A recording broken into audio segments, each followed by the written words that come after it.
전도서 2장 12절에서 18절까지 말씀 한 절씩 기도합니다. 나 전도자는 예루살렘에서 이스라엘 왕이 되어 마음을 다하여 지혜를 써서 하늘 아래에서 행하는 모든 일을 연구하여 살핀즉 이는 괴로운 것이니 하나님이 인생들에게 주사 수고하게 하신 것이라. 내가 해 아래에서 행하는 모든 일을 보았노라. 보라, 모두 다 헛되어 바람을 잡으려는 것이로다. 굵어진 것도 곧게 할 수 없고 모자란 것도 셀 수 없도다. 내가 내 마음속으로 말하여 이르기를 보라, 내가 크게 되고 지혜를 더 많이 얻었으므로 나보다 먼저 예루살렘에 있던 모든 사람들보다 낫다 하였나니 내 마음이 지혜와 지식을 많이 만나 보았음이로다. 내가 지혜를 알고자 하여 미친 것들과 미련한 것들을 알고자 하여 마음을 썼으나 이것도 바람을 잡으려는 것인 줄을 깨달았도다. 같이 있습니다. 지혜가 많으면 본능도 많으니 지식을 더하는 자는 근심을 더하느니라. 아멘. 오늘 말씀의 제목은 지혜가 많으면 근심도 많다, 이런 제목인데요. 전도서는 지혜서 중에 한 책이라고 했습니다. 구약성 중에 5권의 지혜서가 있죠. 어떻게 됩니까? 순서대로 하면은 욥, 시편, 잠언, 전도, 아가서 5개의 지혜서의 책이 있어요. 그 중에 뒤에 3책이 있죠. 잠언, 전도, 아가서. 이 세 권의 책은 동일한 한 사람이 저작을 했습니다. 누굽니까? 누가 저작을 했어요? 솔로몬이죠. 솔로몬. 잠언. 솔로몬의 잠언이 있죠. 전도서도 마찬가지고 아가서도. 솔로몬이 성경 66권 중에 이 3권의 지혜서를 솔로몬이 혼자서 저작을 했습니다. 자, 그렇다면 여러분, 이 세상에서 역사상 존재했던 인물 중에 가장 지혜로운 인물이 누구겠습니까? 역사상 가장 지혜로운 인물이 솔로몬이죠. 솔로몬이 하나님께 1천 번제를 드렸다고 했어요. 요새 레위기서에서 제사를 배우고 있는데, 번제라는 것은 통째로 태워서 드리는 제사가 번제거든요. 그렇다고 동물을 바베큐 하듯이 그냥 통째로 올려놓는 건 아니고, 통구이 하는 건 아니고, 다 이제 가죽을 벗기고 또 고기에 각을 썰고 이렇게 하지만은 어쨌든 이 동물 전체를 태워서 드리는 제사를 번제라고 하는데, 솔로몬이 성전을 짓기 전에 하나님 앞에 1천 번제를 드렸어요. 1천 마리 번제를, 1천 번의 번제를 하나님께 드리고 나서 그 밤에 하나님께서 이제 솔로몬이 나타나셔가지고, 야, 네가 원하는 것이 뭐냐? 네 소원 한번 말해봐라. 여러분도 소원 있으시면 말해보세요. 근데 솔로몬이 무엇을 구했을까요? 하나님께 지혜를 구했다는 것이죠. 열왕기상 3장 11절 12절 말씀을 보면, 이에 하나님이 그에게 이르시되 내가 이것을 구하도다. 자기를 위하여 장수하기를 구하지 아니하고. 솔로몬이 구하지 않은 것이 3가지가 있었습니다. 장수, 오래 사는 거 그거 구하지 않았어요. 부도 구하지 아니하고, 재물, 명성, 이렇게 그런 거 구하지 않았습니다. 자기 원수의 생명을 멸하기도 구하지 아니하고, 저 나쁜 사람 좀 이렇게 해주세요, 그런 것도 구하지 않고, 오직 뭘 구했냐? 송사를 듣고 분별하는 지혜를 구하였으니 내가 내 말대로 하여 내게 지혜롭고 총명한 마음을 주노니 내 앞에 너와 같은 자가 없었거니와 내 뒤에도 너와 같은 자가 일어남이 없으리라. 내 이전에도 너같이 지혜로운 사람이 없고 내 이후에도 너같이 지혜로운 사람이 없다. 이것을 한자 말로 뭐라고 하죠? 전무후무. 전에도 없고 후에도 없다. 전무후무. 그러니까는 솔로몬이 역사상 존재했던 인물 중에 가장 지혜로운 인물이다. 하나님이 그렇게 복을 주셨다는 거예요. 내가 너를 그렇게 지혜롭게 하겠다. 자, 솔로몬이 그러니까 지혜로 치자면은 당할 자가 없는 그런 왕이죠. 지혜에 관한 하는 전문가였어요. 솔로몬의 자부심이 얼마나 대단하겠습니까? 그 솔로몬의 지혜로운 말 한마디를 듣고자 온 세상 사람들이 다 그때 솔로몬의 궁전으로 모여들었죠. 그 중에 여왕이 한 명 있었습니다. 누구예요? 스바의 여왕. 스바라는 그 지역을 남방을 다스리는 여왕이 솔로몬의 그 지혜로운 말 한마디를 듣고자, 야, 도대체 얼마나 지혜로운 사람인지 와서 듣고서 하는 말이 뭐예요? 그 말을 듣고서 하는 말이 뭐예요?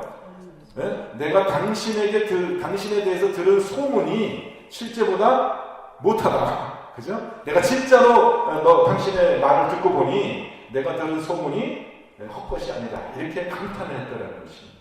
솔로몬은 자신의 지혜를 오늘 말씀 16절에서 자랑하고 있어요. 제가 오늘 말씀 16절을 세번역 성경으로 한번 제가 읽어드리겠습니다. 솔로몬이 자기의 지혜를 이렇게 자랑하고 있어요. 16절 나는 장담하였다. 나는 지혜를 많이 쌓았다. 이전에 예루살렘에서 다스리던 어느 누구도 지혜에 있어서는 나를 뛰어넘지 못할 것이다. 지혜와 지식을 쌓는 일에서 나보다 더 많은 경험을 한 사람은 없다. 솔로몬이 자기의 지혜를 자랑합니다. 자, 여기까지 솔로몬이 하나님께 지혜를 받고 또 자기도 지혜를 연구했어요. 자기 앞에 있던 사람들은 어떤 지혜로운 말을 했을까? 그런 것들을 다 연구해가지고 책을 썼습니다. 그죠? 어떤 책을 썼겠습니까? 제일 먼저? 네? 잠언을 쓴 겁니다. 잠언을 쓴 거예요.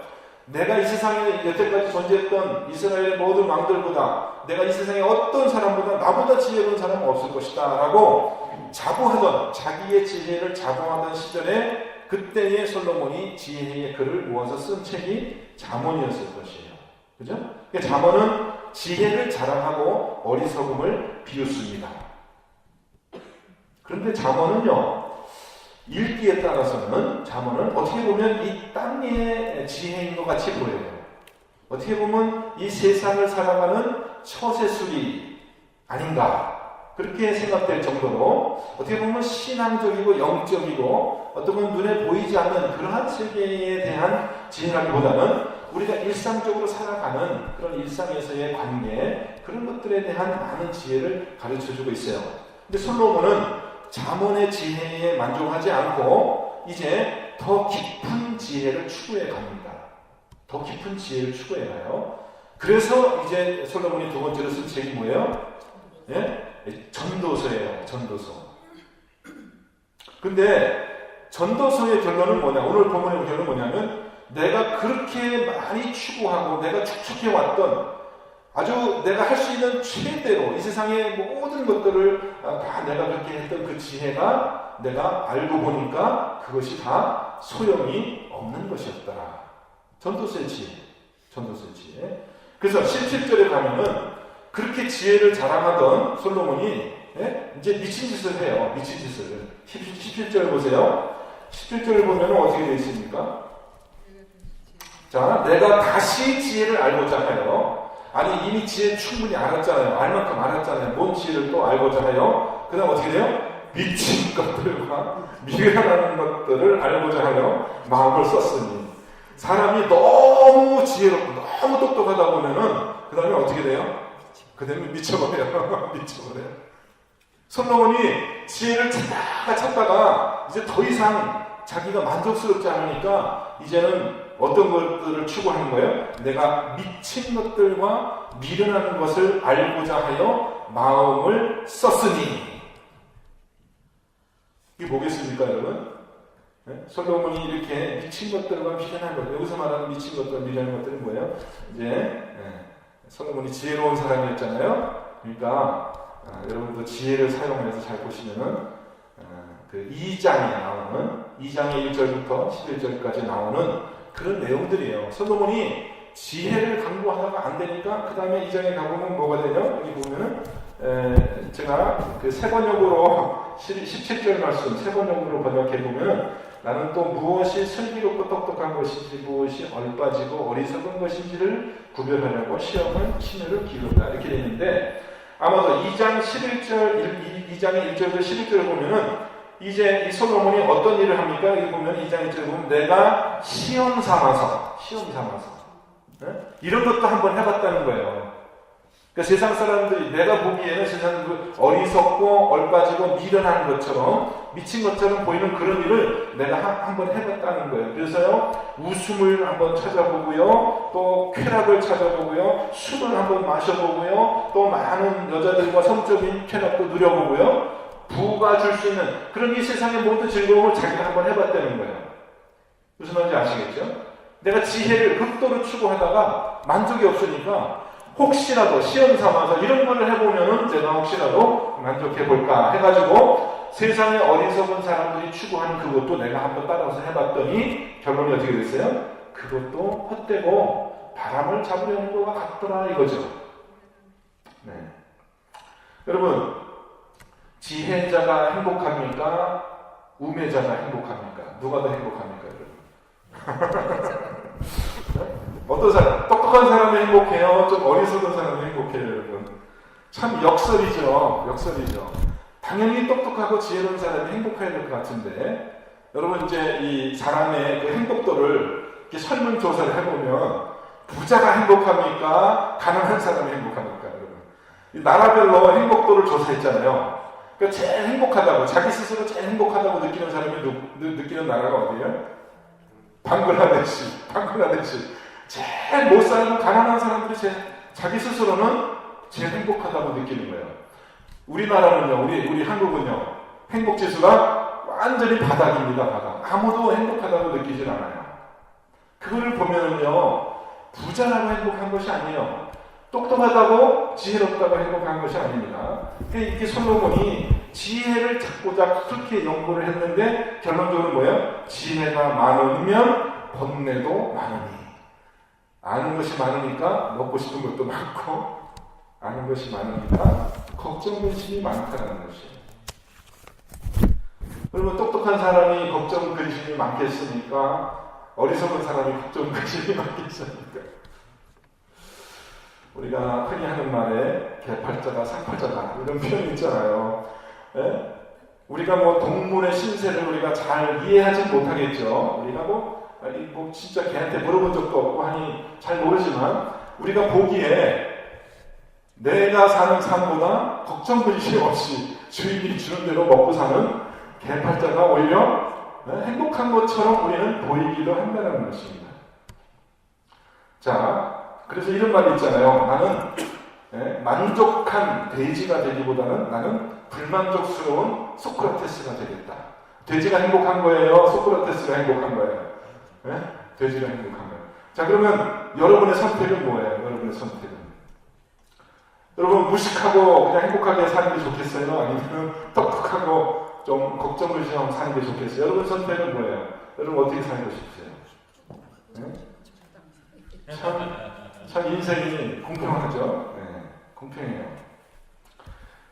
지식계나 자랑하던 사람들은 결국 보면은 불행하게 살고 일찍 죽고요. 병들어서요.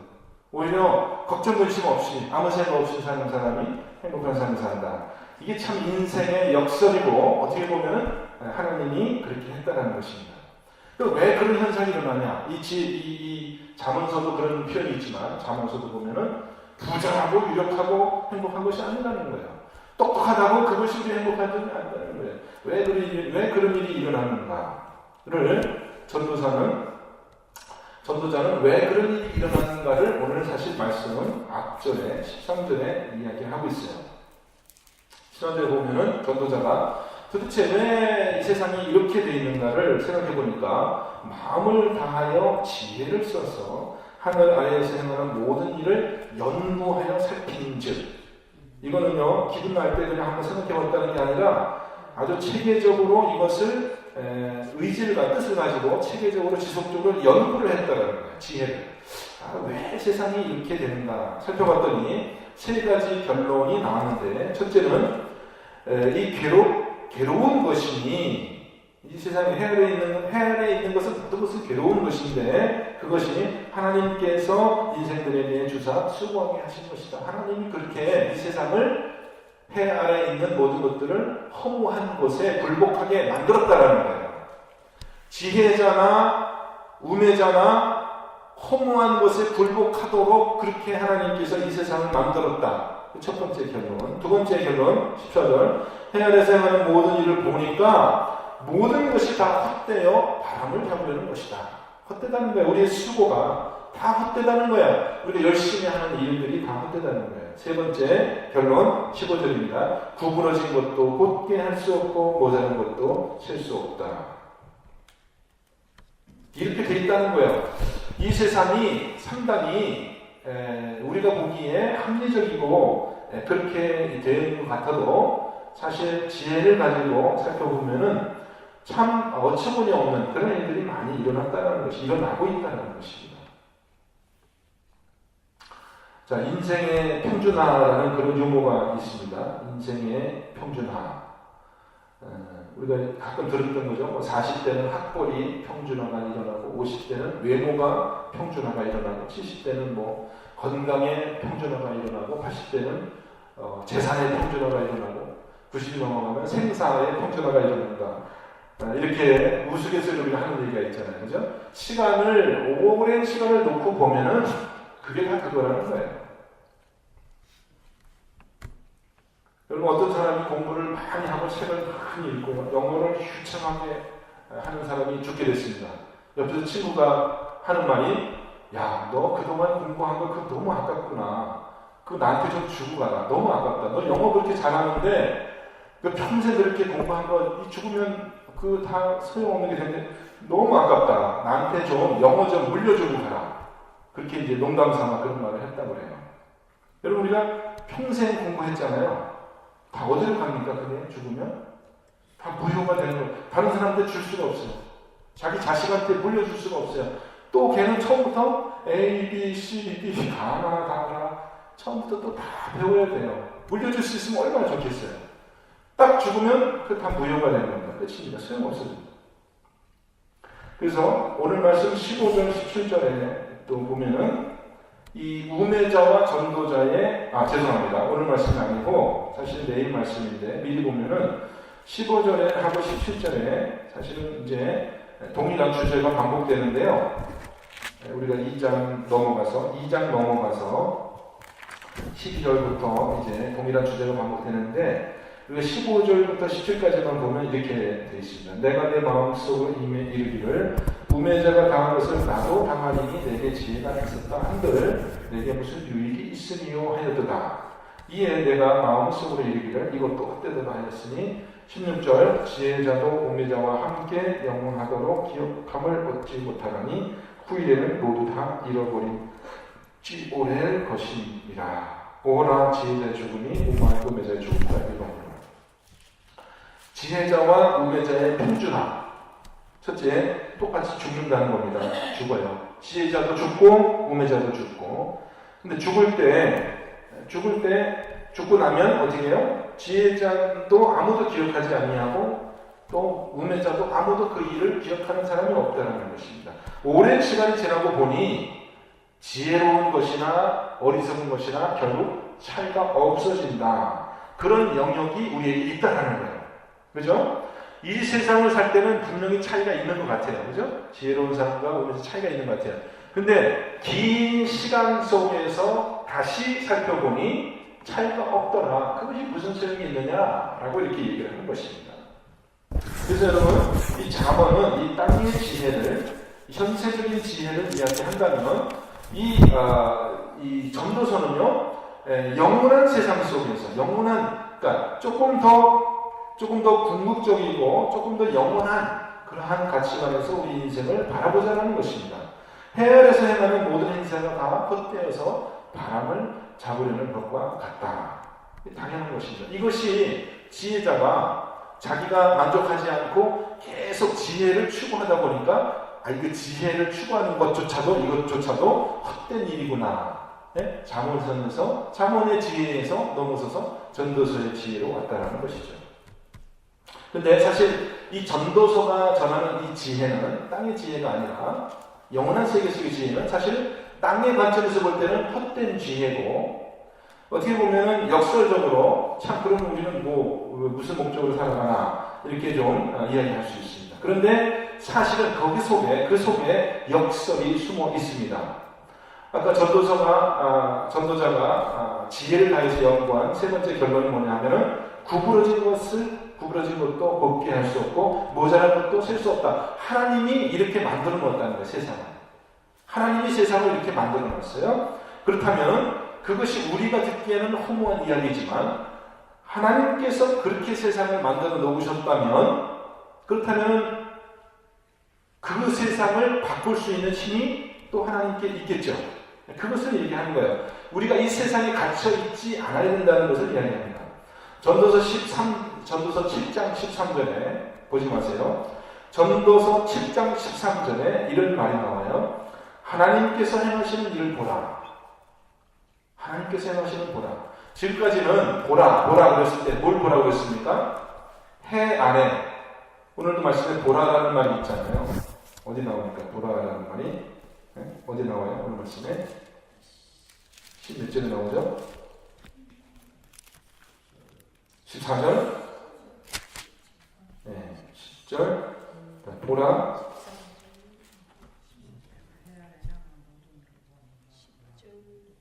오늘 말씀에 몇 절에 나와요? 보라라는 말이 나와요. 네? 14절. 14절에 보면 나오죠? 보라, 모두 다 헛되어 바람을 잡으려는 것입니다. 내가 해 아래에서 행하는 모든 것을 보는. 16절에도 나오죠? 보라, 내가 크게 지혜를 많이 얻었으므로. 근데 보세요. 지금까지는 해 아래에서 일어나는 일들을 다 보라 그러고 그것을 얘기했는데 전도서 7장 10절 내려가니까 하나님께서 행하시는 일을 보라 이거예요. 하나님께서 행하시는 일이 해 아래에서 일어나는 일일 수도 있지요. 그렇지만은 전도서에서 이렇게 지속적으로 반복되는 말이 해 아래에서 혹은 하늘 아래에서 이런 말이 있잖아요. 그러면 해 아래에서 일어나는 일이 있다는 말은 뭘 가정하고 있습니까? 해 위에서도 일어나는 일이 있다는 것을 이야기하고 있어요. 그리고 우리의 한계를 인식해야 되지만, 우리의 한계를 철저하게 인식해야 되지만, 그것을 뛰어넘는 일이 있는 것을 은연중에 말은 안 하지만, 그것에 대해서 말은 안 하지만 그것을 얘기하고 있는 것입니다. 그리고 이제 그걸 살짝 비춰내는데 7장 13절에 보면 하나님께서 행하시는 일을 보라. 하나님께서 굳게 하신 것을 누가 능히 곧게 하겠느냐. 하나님께서 이 세상을 그렇게 허무에게 굴복하도록 그렇게 굽혀놓으신 것을 누가 그것을 다시 곧게 하겠느냐. 대답해 보세요. 누가 다시 곧게 할 수 있어요? 누가? 아무도 그렇게 할 수 없죠? 오직 하나님만이 그렇게 하실 수 있다라는 것입니다. 전도서 7장 29, 전도서 7장 29를 보면 내가 깨달은 것은 오직 이것이라. 곧 하나님은 사람을 정직하게 지으셨으나 사람이 많은 꾀들을 낸 것이니라. 어쩌면요, 우리 인생이 이렇게 허무하게 굴복하게 되고 우리 인생이 이렇게 의미 없는 삶이 된 것은 원래 하나님의 의도는 아니었다는 거예요. 하나님은 인생을 정직하게 지어놨는데 사람들이 꾀를 내서 이 세상을 했다고 그러죠. 망쳐놓은 거예요. 망쳐놓은 거예요. 그러니까 참된 지혜는 뭐냐? 우리가 왜 이 세상이 이렇게 망쳐졌냐? 우리에게 참된 지혜가 없었기 때문에, 참 하나님을 인정하고 하나님을 경외하는 그 지식이 없었기 때문에 우리 인간들이 꾀를 내서 그렇게 자기 나름대로 잘해보려고 하다가 결국은 이 세상이 그렇게 허무한 세상이 되어버렸다는 것입니다. 그것은 이제 지혜서의 결론으로 이 전도서는 우리를 참 지혜로 인도해 갑니다. 이 세상의 모든 것이 헛되다라는 이 말은 우리를 실망시키고 우리를 참 그 용기를 꺾기 위해서 주신 말씀이 아니라 결론적으로는 우리를 지혜로 인도해 가는데, 참된 지혜가 있기 위해서 먼저는 우리가 무엇을 해야 돼요? 먼저는 우리 인간의 한계를 깊이 깨달아야 된다. 우리가 하는 노력이 우리가 애쓰는 것이 아무 효과가 없는 일이다라는 걸 우리가 먼저 깨달아야 돼요. 그것이 지혜의 출발점이 된다는 거예요. 그러니까 지혜는 먼저 자신에게 깊이 좌절한 사람들이 사실은 지혜 있는 사람이에요. 그 사람들 지혜 있는 사람. 조금이라도 자신에게 희망을 두고 자신에게 정당성을 부여하고 자신의 노력을 통해서 뭔가를 이루려고 하는 사람은 아직 궁극적인 지혜에 도달하지 못한 사람들이에요. 알고 보면 그래요. 여러분, 솔로몬이 정말 지혜로운 사람이었던 것은 그 사람이 똑똑해서 지혜로운 게 아니라 자신의 한계를 깊이 알잖아요. 내가 추구하던 그 모든 지혜도 다 결국은 쓸데없는 것이구나. 하나님이 다 그렇게 만들어 놓은 것이구나. 내가 아무것도 바꿀 수 없는 사람이구나.